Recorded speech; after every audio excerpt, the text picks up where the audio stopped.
G'day Bomber fans, quick Friday video. I should have some bigger videos out next week, a draft Q&A, some fixture talk, because it's hopefully released next week actually, and maybe another draft profile video as well, we shall see. But to end this week, I thought I would highlight the pre-season or off-season, whatever we are in right now. The boys return to the hangar to train soon. Some are already doing bits over in Arizona as we speak, so I thought I would go over the 7 players who really need to have a big pre-season. They got to be fit and raring to go come round 1, so let's get into it. We start with someone we haven't really seen much at all since he was drafted, Reid, our big key defender. This guy is so hyped internally. Many around the club view him as our future stalwart in defence. The hype is there. He signed a contract to stay till 2025 for a reason, but the issue is he can't get out on the park. Since he was drafted, he's played just 8 senior games of footy. That's 8 AFL games in 3 years, and you might think maybe he's being trialled through the VFL.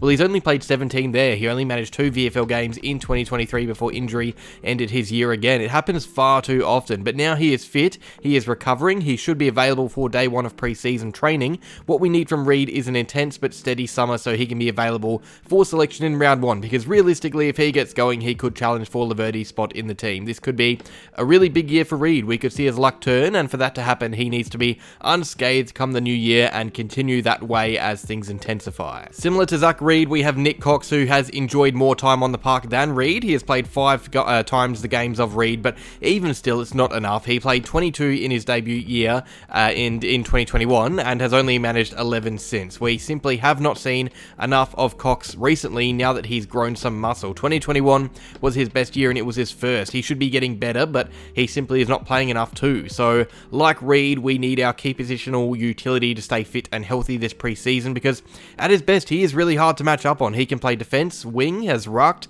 even forward maybe. He could be a really dangerous player for us in the future, but we won't see that until he fixes his body. We move to Harrison Jones. Of the 3, this is the one most desperate to stay fit. Not only has he struggled to get out on the park like the others here, but he also just received a 1-year contract, something you wouldn't want to receive as a young up-and-coming forward. That is a wake-up call. That's Dodoro saying, if Rosa doesn't like you, you might not be here much longer. Jones needs to play and needs to play well. If he has another season like he did in 2023 or even 2022, he might not be around for much longer. That's just the truth. It's why he was only given a 1-year deal. I personally really rate Jones. I think he could be a fine player, but it's becoming harder and harder to justify that hope when all he does is sit on the sidelines. Drafted in 2019 and has only played 31 games, we need to see half a season at least. From a young key forward to an older one, up next is Sam Weideman, who is genuinely playing for his career. If Jones was in trouble, Weideman's in dire straits. He was booted from the first team after poor form. He looked shocking for a while, and that confidence didn't seem to regenerate with time. He has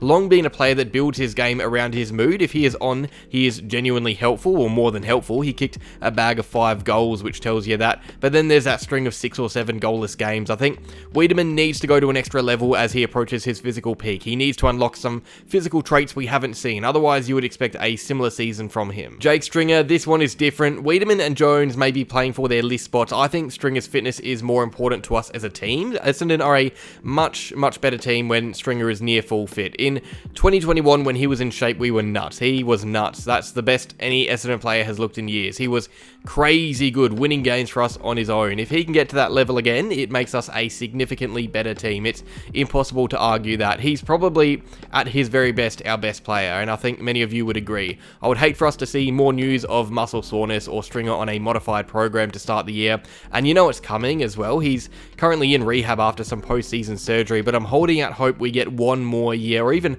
half a year of Stringer at his best doing his package thing. Dylan Shiel, very similar to Stringer, but to a higher extent. The guy hasn't played a full season since being traded to us. He had that first year and has dropped under 20 games in every year since. That's just not good enough from someone who cost us so much. We threw away huge draft picks to get him, a lot of our future, and his body has not held up. Like Stringer, we need no news of him. No news is good news. I don't even want to hear about how well he is tracking, because that's a recipe for a jinx. I want to forget about Shiel's body until round 1 when he is named. And finally, maybe one out of left field, but Tex Wanganeen. This isn't about injury or fitness, it's about size. I would love to see Wanganeen come out looking ripped, having gone to another level to reach his physical peak. Remember, he's out of contract next year. He's under pressure, hasn't played much senior footy at all. He has shown some really good signs in the VFL, but has also shown some inconsistency. I think a good way to bridge his best and worst is to have a hot preseason to build some confidence in his game. I want to see him challenging Guelphy and Davey for game day spots, otherwise he's out the door. But that is all. Quick video. Let me know down below any other names you want to see looking uninjured this preseason. There are plenty on our list. list. I probably could have made it a list of 20, but who wants to listen to an audiobook that long? Like if you enjoyed, subscribe if you're new, and go Bombers.